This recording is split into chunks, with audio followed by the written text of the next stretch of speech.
네, 여러분 안녕하십니까? 여러분들을 역사의 이데아로 초청하겠습니다. 신진호의 위더스 중등역사. 저는 여러분들의 역사 선생님 신진호 선생님입니다. 네, 여러분 반갑습니다.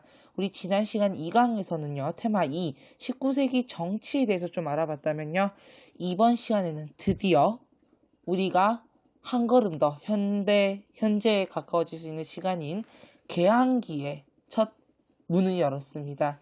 오늘은 테마 3, 흥선대원군의 정책과 조선의 개항에 대해 알아보고자 합니다. 흥선대원군이 누군지는 아시죠? 고종의 아버지잖아요. 그런 흥선대원군, 그리고 그러면서 다른 서양 열강들에 의해 우리나라가 결국 항구의 문을 열게 되는 개항, 그거에 대해서 알아보도록 하겠습니다.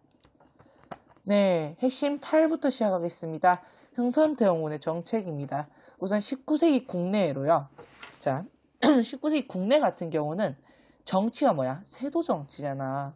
세도 정치 때문에 이미 정치 기강 문란해져 있어요. 왕권 약화되고요. 그런 상황에서 삼정은 문란해졌죠. 경제체제. 거기에 플러스 동학과 천주교의 교세를 확장한 거야. 그 다음에 국내 상황에서는 총체적 난국인 상황이죠. 반대로 국외 같은 경우는 청이나 일본이 문호를 개방해요. 일본은 이런 일이 있었어. 1860년대 거의 초반쯤에 미국의 패기 함대가 느닷없이 갑자기 들어와서는 막 일본인들에게 총을 쏴대고요. 그런 행동을 하게 됩니다. 자, 이런 행동을 하게 되면서 일본은 강제로 문이 열리고 이후에 일본은 근대적인 개혁운동, 사상과 기술을 모두 하는 메이지 유신이 발생하게 되는 거죠. 또한 그래서 서양 세력의 문호 개방은 역시나 조선에도 요구합니다. 그러면서 우리나라는 이양선이라는 게 출몰하거든요. 이양선이란 무엇이냐? 우리랑 형태가 다른 배라는 거야. 그러니까 우리나라 배의 형태랑 다른 형태인 거지. 그럼 뭐예요? 즉 서양의 배란 소리잖아. 또한 러시아가 접근하기 시작합니다. 저 잠깐 우리 지도 그려보면요. 1, 2, 3이죠. 지도를 잠깐 죄송합니다. 다시 그릴게요. 자, 하나, 둘, 셋, 넷, 다섯, 네. 이렇게 해서 좀 알아봐 주세요.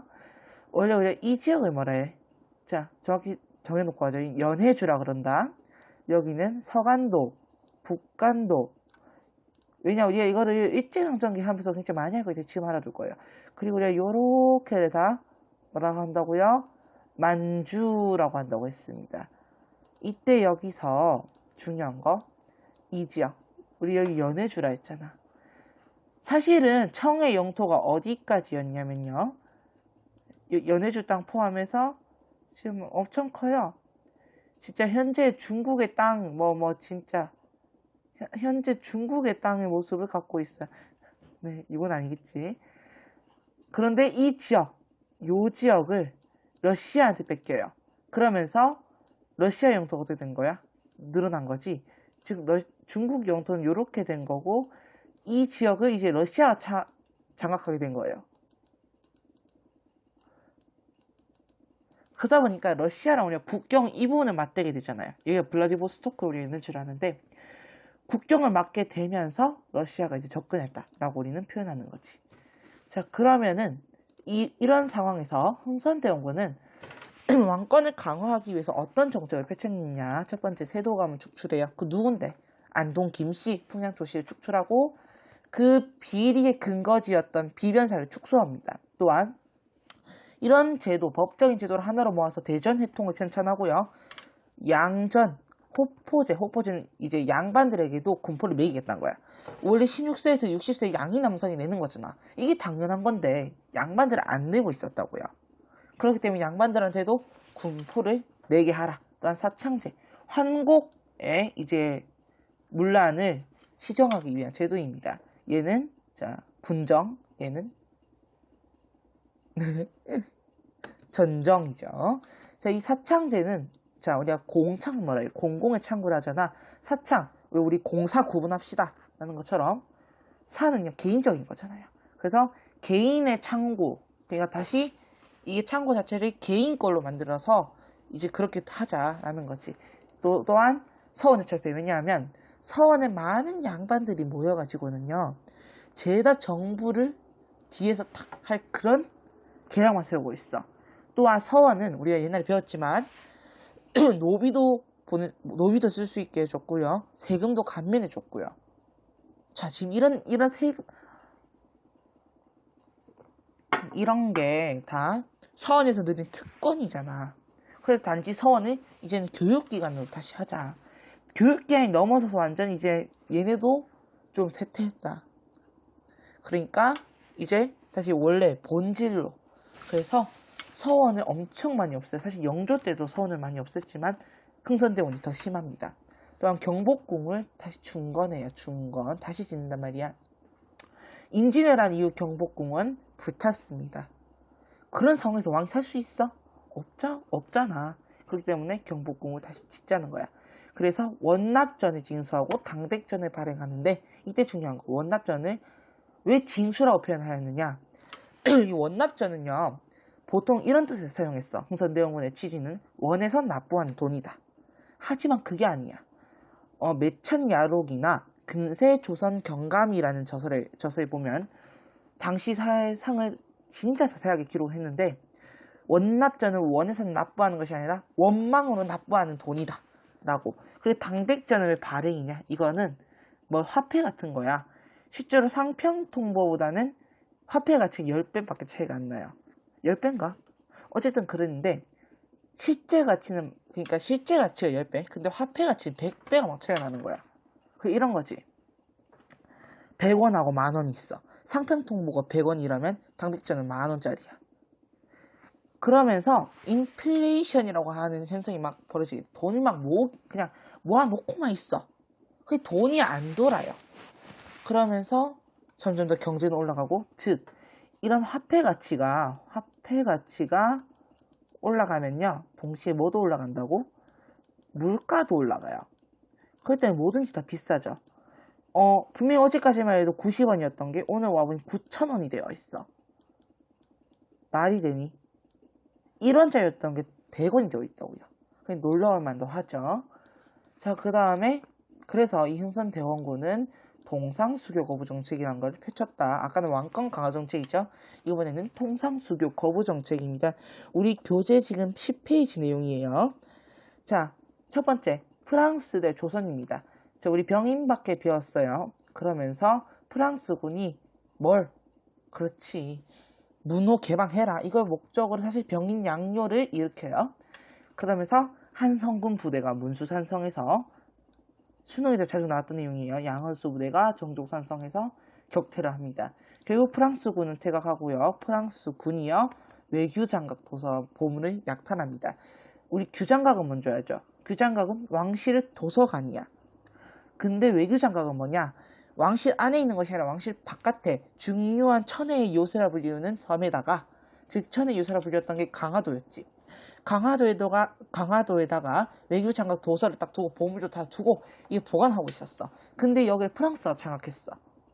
그러다 보니까 당연히 이게 다 약탈이 되겠지. 또한 오페르트 도굴미수 사건이야. 1868년, 이거 순서 굉장히 중요합니다. 독일인 오페르트가 역시나 문호 개방을 목적이었어. 흥선대원군의 아버지인 남영군의 묘를 도굴하려다가 실패합니다. 그 외에도 굉장히 많아요. 자, 그 다음에 이제 미국 대 조선이요? 우리가 이겼어요, 졌어요? 볼게요. 이거 우리가 신미년에 일어난 서양 세력을 침입한 사건, 신미양요라고 하는데요. 제너럴 셔모노 사건이 그 계기가 되었습니다. 역시나 제너럴 셔모노 사건. 어떻게 하냐면, 미국 군함이요, 막 평양에 딱 정착을 해. 문호 개방합시다라고 막 합니다. 근데 이 사람들이 그냥 가만히 있었습니다. 근데 내려와서 막 민가를 약탈하고 하니까 평양 시민들이 화가 나서 그 배에다 불을 질러버려요. 그걸 가지고 미군이 쳐들어온 겁니다. 그래서 우리가 여기서 중요하게 알아야 되는 거는, 결국 이 제너럴 셔머너 사건 때문에 미군이 강화도로 침입했고 덕진진을 점령당했으며, 자, 여기서 중요한 거 결국 어제현 부대가 광성보에서 활약을 했다는 거. 그래서 미국이 그렇지, 강화도에서 딱 미군이 강화도 침입했는데 어제현 부대가 광성보에서 이겼다 라고 할 수 있겠죠. 결국 미군이 철수합니다. 이후에 우리나라는요 척화비를 건립하고요 서양과의 통상수교 거부 의지를 알려요. 이거는 우리가 71년 이후입니다. 순서내는 문제 굉장히 잘 내기 쉬운 내용이었거든요.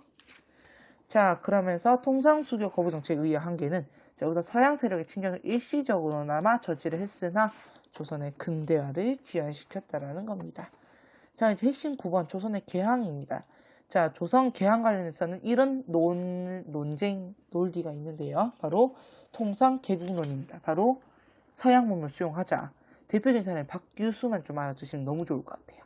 왜냐하면 이 사람은 급진 개화파 인물이기도 하나 실제 우리 제너럴 셔먼호 사건이 있었죠. 이 제너럴 셔먼호 사건의 이제 그 평양의 목사, 그러니까 당시면은 지금의 평양시장이라고 생각하시면 됩니다. 평양시장급이었어요. 또한 박지원의 손자입니다. 그렇기 때문에 박지원이 실학자잖아요. 실학자 할아버지인 영향을 받아서 자기도 서양 문물 수용하자는 입장인 거야. 이런 상황에서 강화도 조약이 일어나요. 1876년인데 일본 대 조선입니다. 자, 온요 사건을 일본이 일으킵니다. 똑같이 미국이 일본한테 했던 걸 그대로 써먹어요. 일본이 조선한테 와가지고 막 무차별적으로 공격을 해야 됩니다. 그러니까 조선 입장에서는 이게 이해가 안 되는 거지. 왜 그럴까? 이게 1875년이야. 그러면서 강화도 조약이 76년에 체결되고 이거의 의의는 이겁니다. 최초의 근대적 조약이나 불평등 조약이다. 그 내용 볼게요. 조약 내용 보겠습니다. 사망을 개항하세요. 부산, 원산, 인천, 우리가 인천 또는 제물포라고도 하거든요. 부산, 인천, 원산을 개항하시고요. 치해법권, 해안 측량권을 인정하세요. 이 치해법권은 뭐냐? 이거야. 자, 조선인 A하고 이거는 조선인. 자, 역시나 B도 조선인이야. 이런 상황에서 이 둘이 막 치고받고 싸워. 그럼 이거는 이거 중재를 해야 될까요? 그렇지, 고을에 있는 관하에서 해야 되겠죠. 즉, 조선 안에서 한단 말이야. 근데 이번엔 좀 상황을 바꿔볼게. A 대 C야. 근데 얘는 일본 사람이야. 이들이 싸웠을 때, 이 조약대로라면, 얘는 일본에 가서 받게 돼. 얘는 일본 땅에 가서, 여기서 재판받으세요. 재판받겠습니까? 이렇게 가는 거고, 조선은 또 그러니까 결국은 이 일본인은 일본 법대로 처리하겠다라는 거예요. 치해법권입니다. 통치 외의 법이라고 생각하시면 편하겠죠. 해안 측량권입니다. 자, 요렇게 우리 한국 지도가 있으면 요렇게 해서 요렇게를 다 휩쓸고 가겠다라는 소리야. 왜 휩쓰는데 쥐들이? 맞죠? 이런데 다 휩쓸고 가겠다라는 말이에요. 그럼 암초가 많이 그럴 수도 있어. 하지만 아무리 그래도 우리나라 땅 그걸 왜 수색 안 돼? 맞지? 또한 부속 조약이 더 힘듭니다. 이걸 우리가 산무 허용이라고 하는데, 첫 번째 무관세, 그다음 두 번째 무제한. 이런 게 바로 산무 허용인데, 한계는 여러분들이 알 필요 없고 우리는 수능 가서 알아할게요. 한계는. 자, 그럼 이 조미소 통상조약은 또 뭐냐? 82년도고 미국 대 조선이야. 결국 제너럴 셔먼 사건 이후에 무슨 일이 있었어? 신미양요 있었지. 신미양요 있고 11년 뒤야.